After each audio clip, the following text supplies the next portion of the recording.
I want to talk about the FBI director, Christopher Wray. So, for those of you who have been living under a rock, in light of Kash Patel being nominated, and quite frankly, you might as well say confirmed, he's a shoe-in to be FBI director because, I mean, if you go look at his resume is it's ridiculous. They with Kash Patel, they can't say that he doesn't have experience. They just can't say it.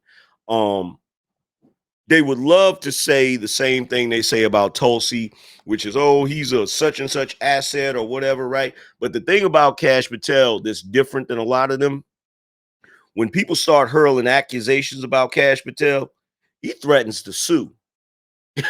Like he threatens to sue. He'd be like, hey, man, you better watch your mouth or we're going to end up suing you. You feel what I'm saying? So they kind of been, that's one of the picks that's going to hurt them. An FBI director, everybody kept saying, well, is Trump gonna fire the FBI director? He ain't gotta fire him. He ain't gotta fire him. Matter of fact, not only does he not have to fire the FBI director, but he doesn't have to fire a lot of the FBI people that are on some BS, because there's already reports of FBI agents saying that if Kash Patel gets confirmed as the head of the FBI, they're gonna quit. Like, I've never seen anything like this before in my life. Like, it's funny because it raises the question, and we can speculate on it. Why is it there are some FBI agents, if Kash Patel is saying that he's going to clean house, saying that he's going to get rid of the corruption in the FBI, right? You could literally sit back and watch as the FBI agents that's on the up and up, they're like, okay, cool. I ain't tripping. And then the ones that quite possibly, allegedly, might not be on the up and up, they're like, well, if he gets hired, I'll quit.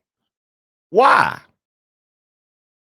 Why does the thought of Kash Patel being the head of the FBI scare you so much? Why? Is it because of the things he's been saying? Is it because he said he's going to clean up the FBI? Is it because he said that he's going to get rid of the corruption? Is that the reason why you don't want to be there anymore? Is what was y'all having a party? Well, what was going on? Is Kash Patel the party pooper? Well, let's check out this news report, and we'll give our thoughts on it on the other side.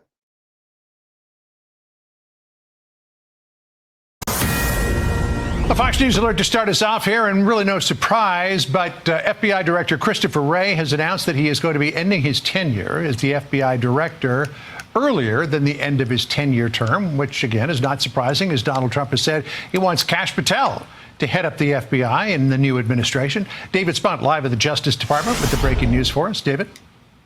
Well, John, Christopher Wray, the FBI director, is making this announcement right now in an all-staff town hall with thousands of FBI employees across the country. He says now is his time to go. As you mentioned, he has a 10-year term. All FBI directors do. He was 7 years into his 10-year term, and realistically, he had two options.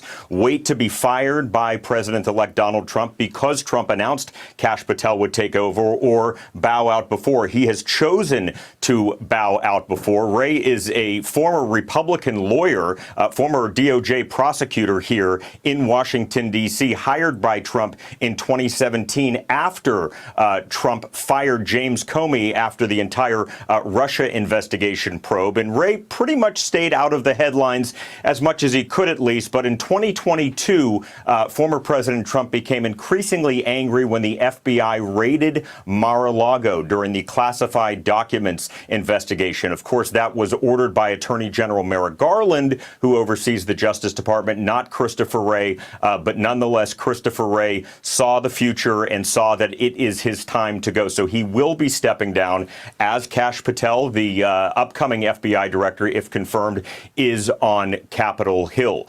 So the director right now is making this announcement to an all-staff meeting. We're waiting to get some wording of some of his comments, but not a complete surprise. But this is how he is ending his career at the FBI. And I will notice, John and Sandra, that we don't have an exact end date yet, but we're told it will obviously be for the inauguration, probably sometime in January, but they are still working out those details. John. All right. And then yet to be determined whether Kash Patel makes it through the confirmation process or not. But sources are telling me it looks pretty good at this point. David Spunt to kick us off. David, thank you. Hey, Sean Hannity here. Like I said, I don't care what nobody say. Fox is the ops. I don't care what nobody said. Fox is the ops. Like, real talk. Some of the takes that they have, I just be sitting back looking. I'll be like, why would they say that? That don't even make sense. Like, why would they say that? But you know, it is what it is. But I knew that he was gonna. I knew he was gonna resign. I knew he was gonna resign because there's two things he didn't want, and I don't even know if they could do that. I don't know if they could demote him and then Kash Patel end up being his boss, which I'm pretty sure he wouldn't want that. And he definitely didn't want to get fired. You feel me? This is what's so funny about this. It's funny because, you know, in the government, they just really do things differently. It's like, oh, well, I'm going to go ahead and quit before you have the opportunity to fire me. And I don't know. I feel like they think quitting looks better than getting fired. And in my opinion, it doesn't look better than getting fired. To me, it's the same. To me, quitting or getting fired is the same. You're not fit for the position. Either way, because you're gonna quit or you're gonna get fired. You feel what I'm saying?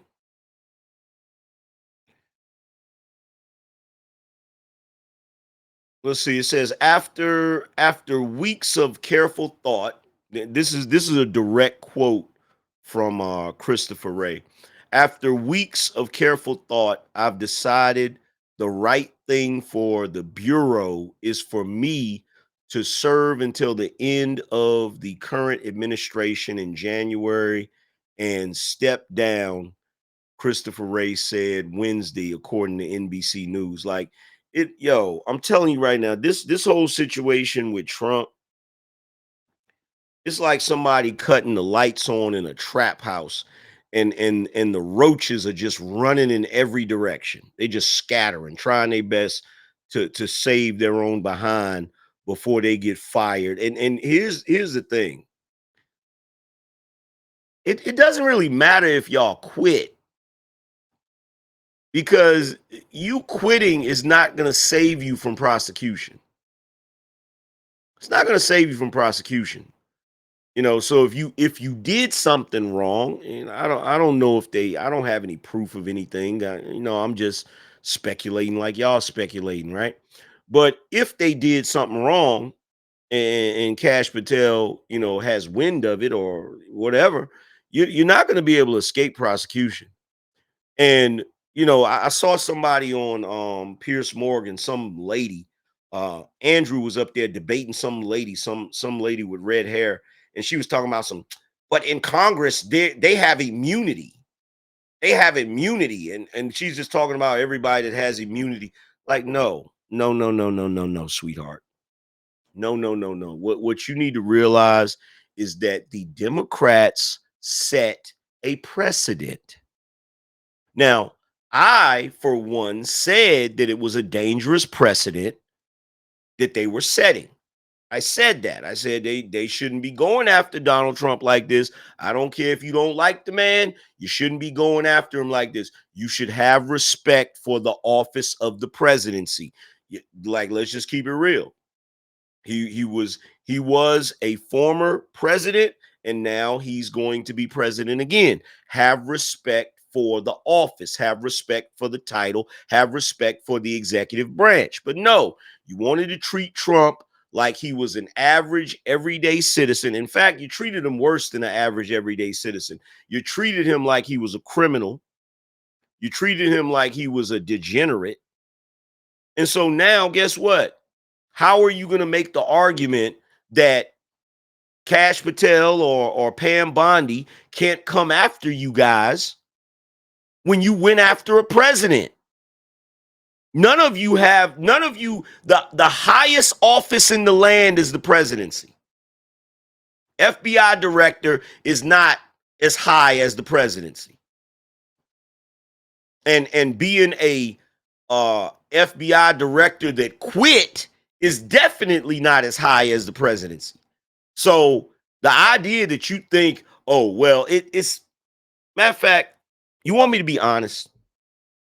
Y'all want me to be honest? Y'all want me to be completely honest, right?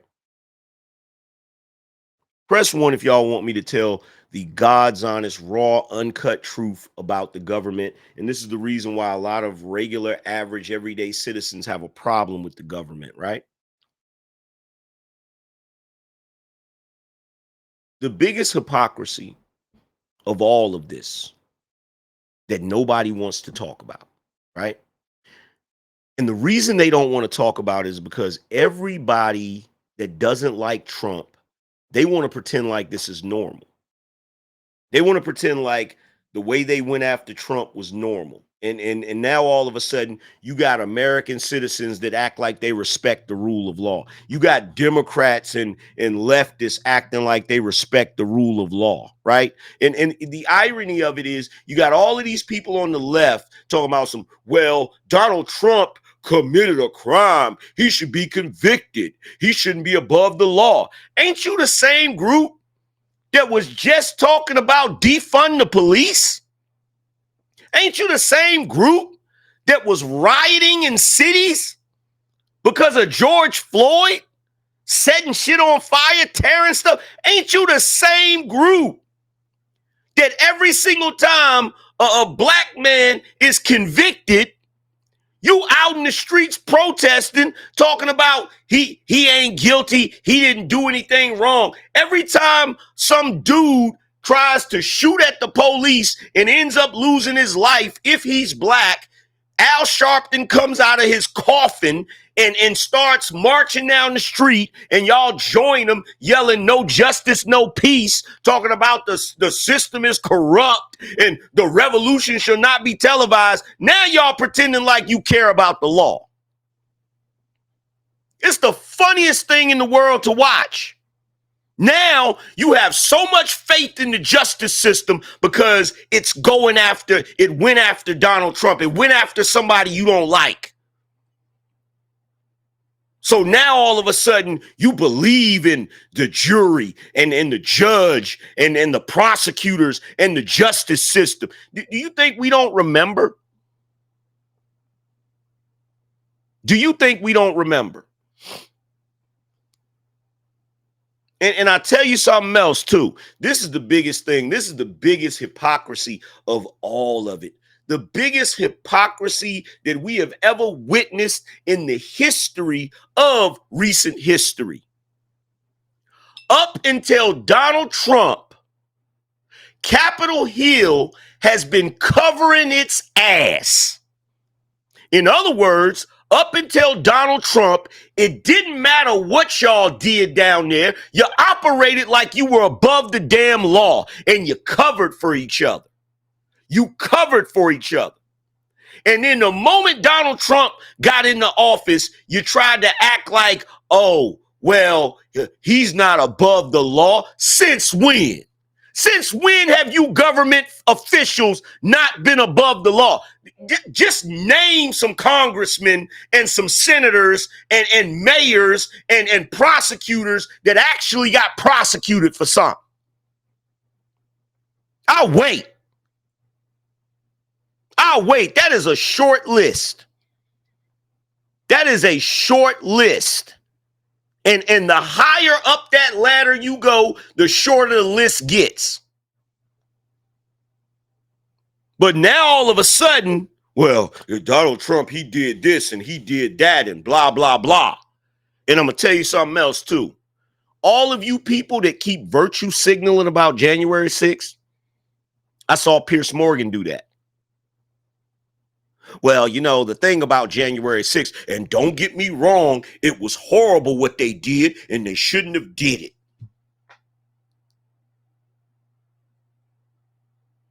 Why y'all don't talk about the BLM riots like that?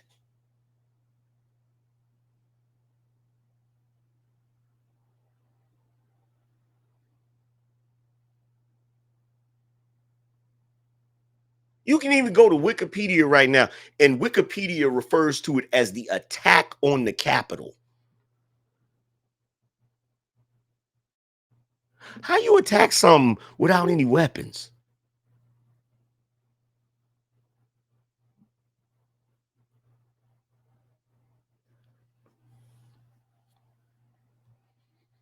Let me tell you something. There are certain things in history. Like, I look back at history and I look at things in the past that they lied to us about, and it annoys me. But I never thought we would actually live through historic events that they are just flat out lying about. Just flat out lying about it. And it's like, well, we're going to force you guys to believe it. I'm sorry. I'm never going to be one of these people that sit up here and virtue signal about that day. I'm not going to virtue. I watched what was happening. I watched what was happening. And what happened was it was an opportunistic moment for the left and the Democrats to try to act like Donald Trump stirred up and roused the rabble to cut up. That's all the hell it was. That's all it was. If MAGA is having a protest or anything, one person could take a bottle and throw it up in the air, and that bottle land on the ground and break, and people are saying, "Oh my God, it's a riot! Oh my God, oh, it's a civil war! Oh my God!"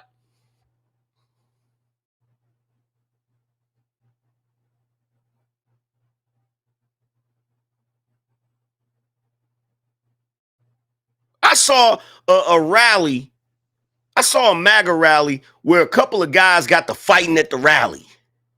And it was like, see, this is the type of thing we're going to have to look forward to when Trump gets in office. Say. Meanwhile, during that George Floyd shit, you had Antifa and Black Lives Matter running amok. And to this day, the Democrats and the left won't condemn it. Black Lives Matter still operating. Even though we know they're rabble rousers, even though we know they rioted and burned shit down, even though we know the members stole money and went and bought a house and all types of wild stuff. We know all of this, and they still operating. They still operate.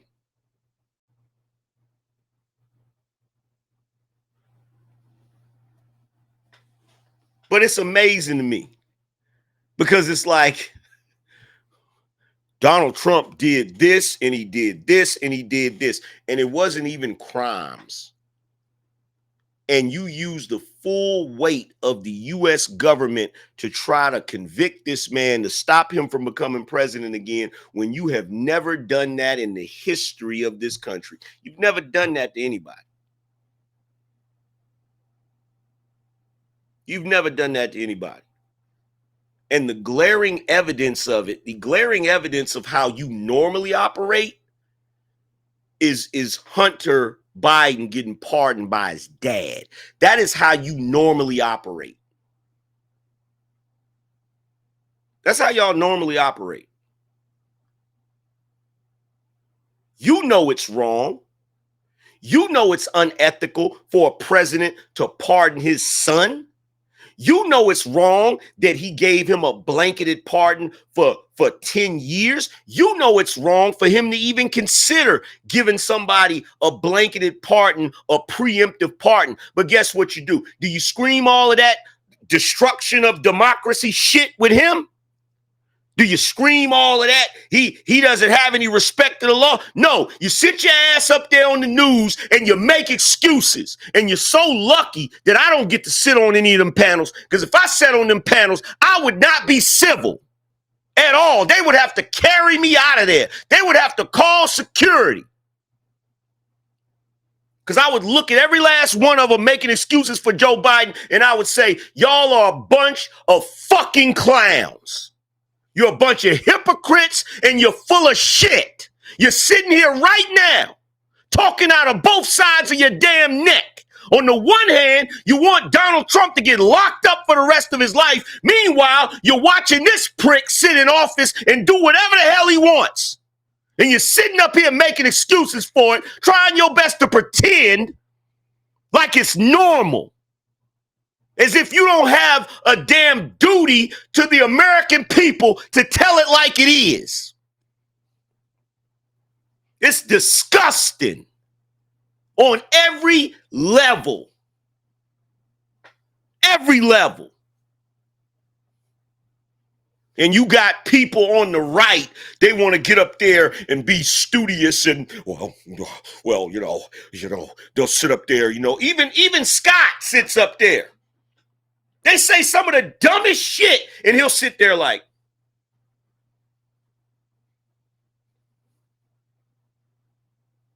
see, that's the reason why I love Donald Trump. Because he ain't just going to sit there. You start talking over him, well, hold on, excuse me for a second. This needs to be said. He's not going to let you do that to him. And it's too many Republicans that let them get away with that shit. It's too many Republicans that let them behave like impotent children. Because you don't agree with their narrative. And then have the nerve, the audacity to accuse the right of being fascist. It's disgusting, bro. Half the time I can't even stomach watching the shit.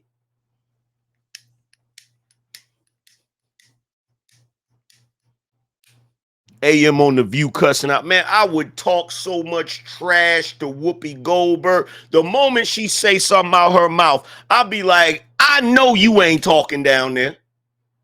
I know you ain't talking, Miss Seeley. That show would never get aired, bruh. It would never get aired. I would have her so damn mad, steam would be rolling off the top of her head. I said, I know you ain't talking, Miss Seeley. You want to sit up here and talk all of this pro-black, act like you care about, you don't care about nothing. You did that movie, which basically was the beginning of the destruction of the black male image. And it was one of the sorriest movies I ever watched in my life. You trifling. That woman that wrote that book is trifling. And everybody that played a role in that movie is trifling. And then you're going to sit up here and try to act like you're so intelligent? Really? You thought Jill Biden was an actual doctor. And because you thought she was an actual doctor, you got caught virtue signaling about some shit you didn't know nothing about, talking about some, I hope that, Joe Biden probably wouldn't do it, but I hope that he makes Jill Biden the Surgeon General because she's an awesome doctor. You really thought she was a doctor? You really thought she was a doctor, and you got caught in that lie.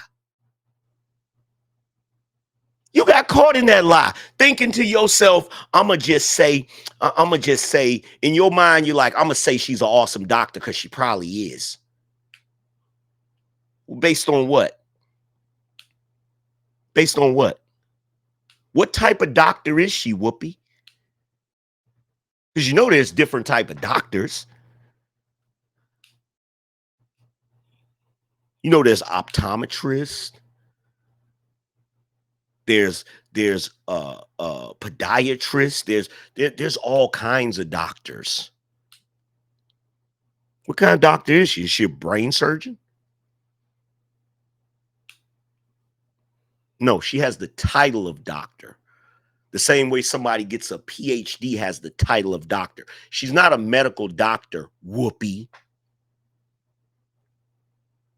And this is the main reason why you, Joy Behar, Anna Navarro, Sonny Holston, this is the main reason why you need to shut up about politics, because you don't know what you're talking about. You don't know what you're talking about. What The View is supposed to be, it's supposed to be a show where every once in a while you have Emerald Lagasse come up there and he show you how to cook something. You have guests come up there that talk about the movie they're gonna be in and the TV show that they got going on. That's what you supposed to be talking about. That's what you supposed to be talking about. You supposed to be talking about the stuff that soccer moms and stay-at-home wives like to watch. Leave the political commentary to the political commentators, because you don't know what you're talking about, boo-boo. You don't know what you're talking about. I hope to God she's watching. I hope somebody takes this clip and shows it to you. I hope and pray. I hope and pray. My daughter was actually in New York a while ago, and she was somewhere where she bumped into you. You have no idea how much I wish I would have been there. You have no idea. I would have asked you some questions and you wouldn't have been able to answer them questions. You'd have been mad. You would have been mad. You'd have been mad. In fact, the first thing I would have asked you, as soon as everybody was all, hi, it's Whoopi. Hey, how you doing?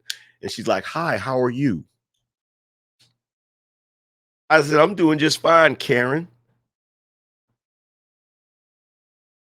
Let me ask you a question. How much do they pay you to spit on the floor every time you say Trump's name?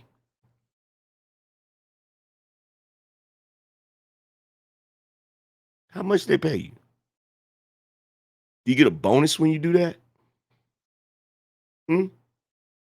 Better yet, at what point did you start hating him?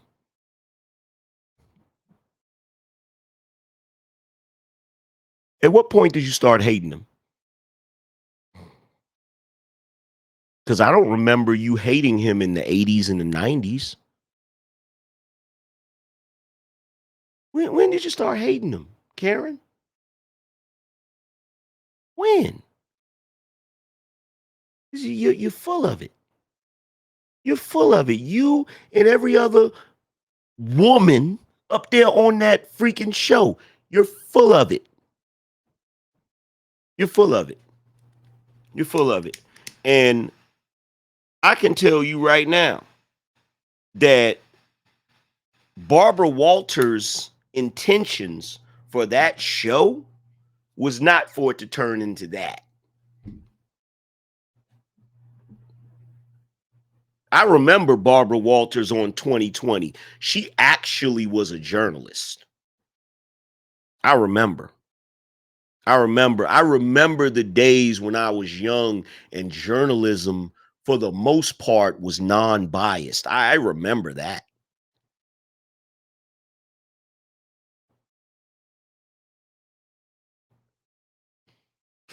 I remember that.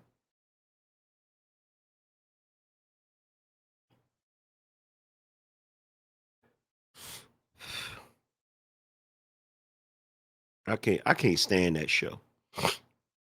I can't stand that show. I despise it.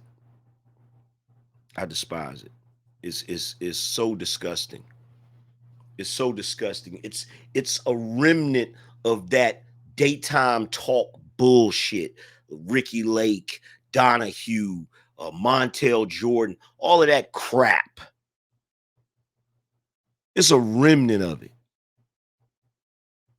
It's one of those shows that gives validity to the term idiot box.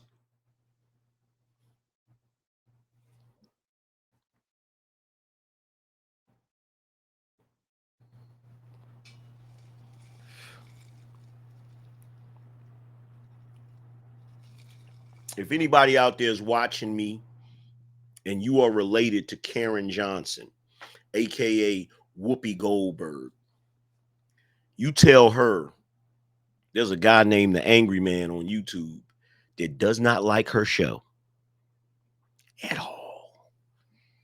And I know she's not going to care, but I just want you to tell her, because I just want her to know. I just want her to know. And come back and tell me, because I want to know that she knows that I don't like her show. That's what I want. That's what I want. That's what I want more than anything. More than anything in this world.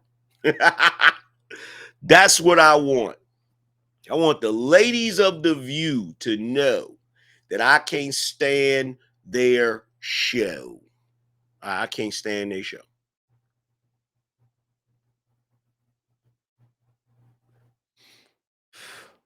Real talk.